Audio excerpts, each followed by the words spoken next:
Bienvenue dans cette nouvelle session. Nous allons nous projeter dans le futur et nous demander quelles sont les perspectives du métier de manager demain.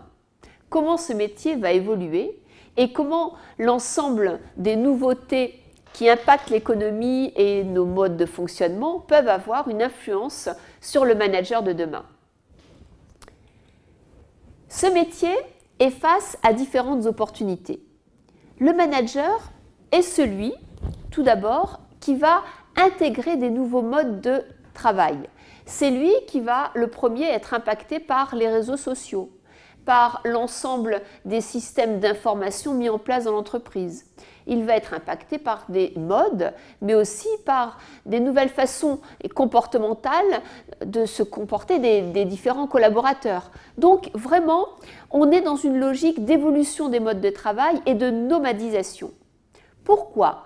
Parce que le manager est de plus en plus au cœur d'équipes multiculturelles.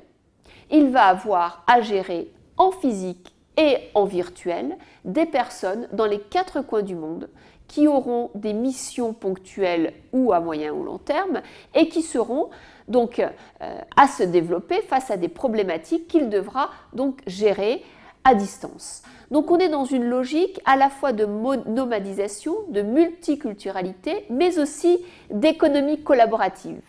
Alors, qu'est-ce que ça veut dire Ika Why Win? C'est une expression de Joël de René qui veut dire I know what I want and I want what I know.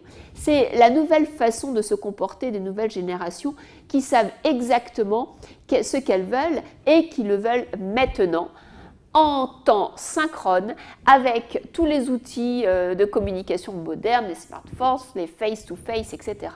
Et qui dans cette société dite fluide où on est à plusieurs endroits en même temps, où le don d'ubiquité est donné à tout le monde, l'idée est vraiment de travailler ensemble et d'essayer d'avoir un travail à la fois collaboratif et à la fois donc collectif pour que chacun puisse apporter des idées à une production collective et commune.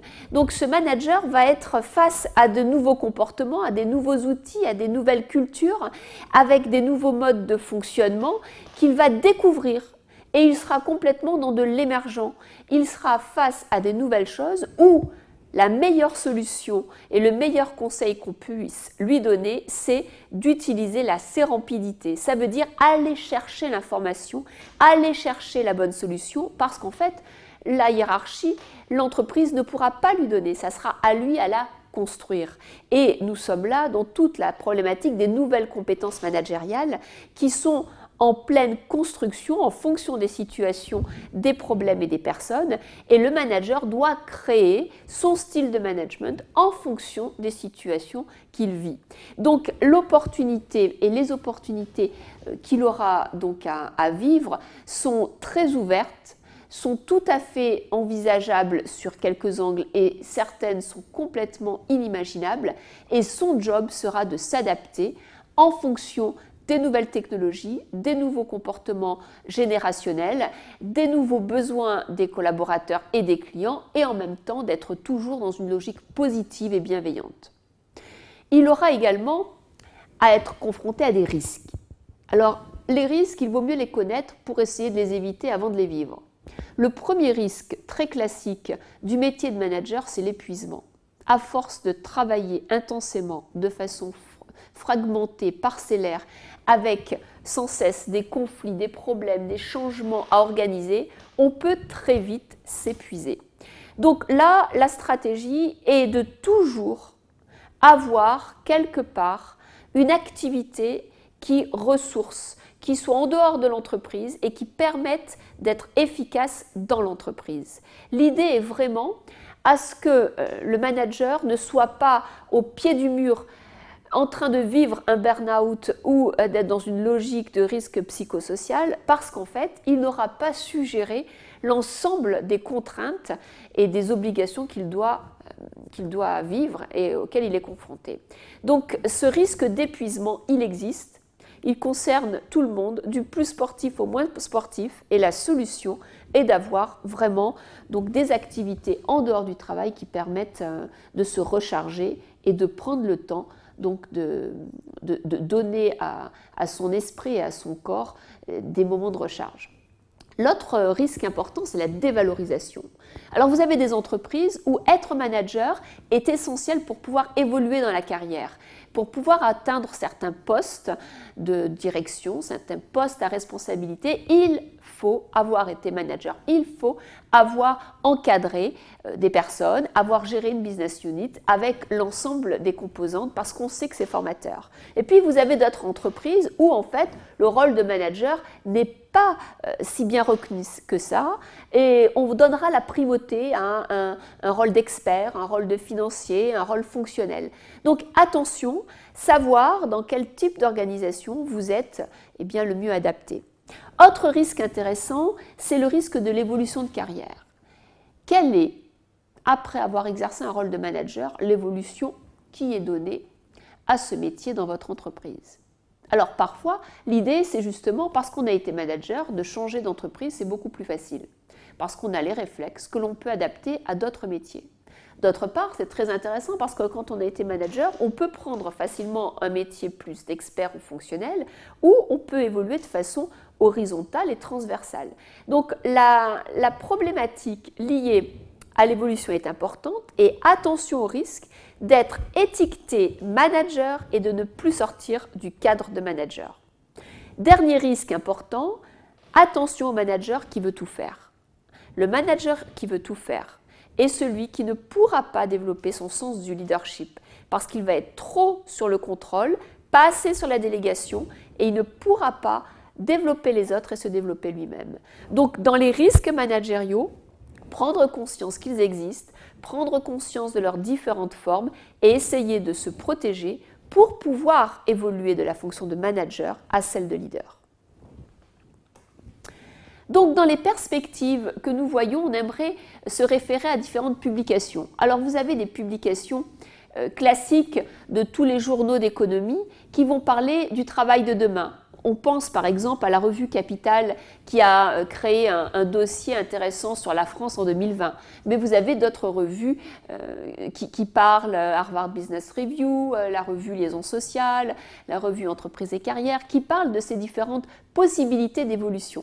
Très intéressant de s'intéresser donc justement à ces différents points de vue.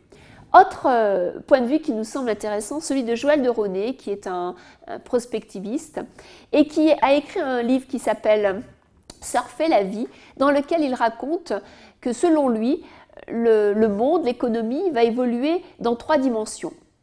Elle sera encore plus collaborative, encore plus connectée et encore plus ce qu'il appelle connectiviste, c'est-à-dire qu'on fera appel à différentes sciences, à différents domaines et en même temps on pourra lier le médical avec la technologie, etc. Et donc la thèse de Joël de Ronet est de dire que le manager est celui qui doit apprendre à surfer, quelles que soient les situations, pour prendre la vague et prendre l'évolution et les différents modes et contraintes qui arrivent en fonction des époques, et prendre cette vague de façon positive et suffisamment l'accompagner pour pouvoir aller toujours plus loin, toujours plus vite et surfer de mieux en mieux.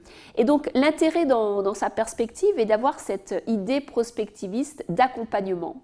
Au sein du CNAM, nous avons une chaire d'innovation gérée par Gilles Garel et il est intéressant de voir aussi leur fameux point de vue sur l'innovation, les temps qui vont changer demain en fonction des objets, en fonction des différents points de vue et comportements.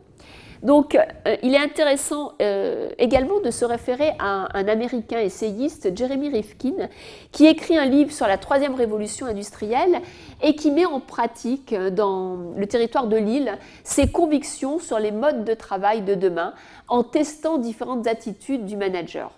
Enfin, on peut faire référence au livre « À quoi ressemblera le travail de demain » de Sandra Heinart et Olivier Charbonnet, qui dresse des cas particuliers de managers qui sera encore plus connecté, encore plus important pour créer de la cohésion, de l'influence et rassurer des personnes, membres de son équipe, qui seront à tous les coins du monde et dans des situations extrêmement à risque. Donc tout ceci pour dire qu'en fait, plus le monde évolue, plus le monde est dématérialisé, plus le monde est technologique, plus il est important d'avoir un manager qui redonne du sens à ce travail, du sens à ce que font les personnes et du sens donc à l'organisation et pourquoi l'organisation est un lieu où on peut s'épanouir. Donc pour terminer sur cette session, j'aimerais vous présenter les prochaines sessions avec l'orientation que je souhaiterais leur donner. Tout d'abord, nous allons travailler sur les outils d'aide à la décision.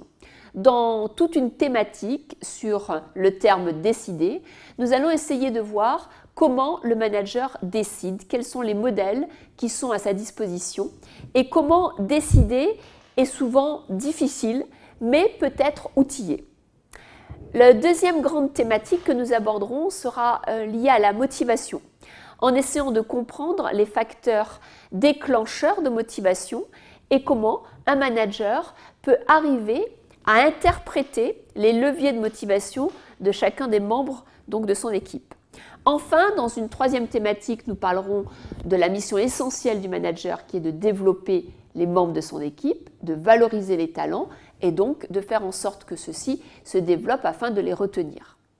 L'idée sur la dernière thématique de la session sera de voir comment le manager peut lui-même évoluer vers une compétence critique très recherchée aujourd'hui en entreprise, celle du leadership, et également aider ses collaborateurs à développer leurs compétences de leadership. Voilà le programme et le menu des prochaines sessions, en espérant donc que cela vous intéresse et vous convienne. À bientôt.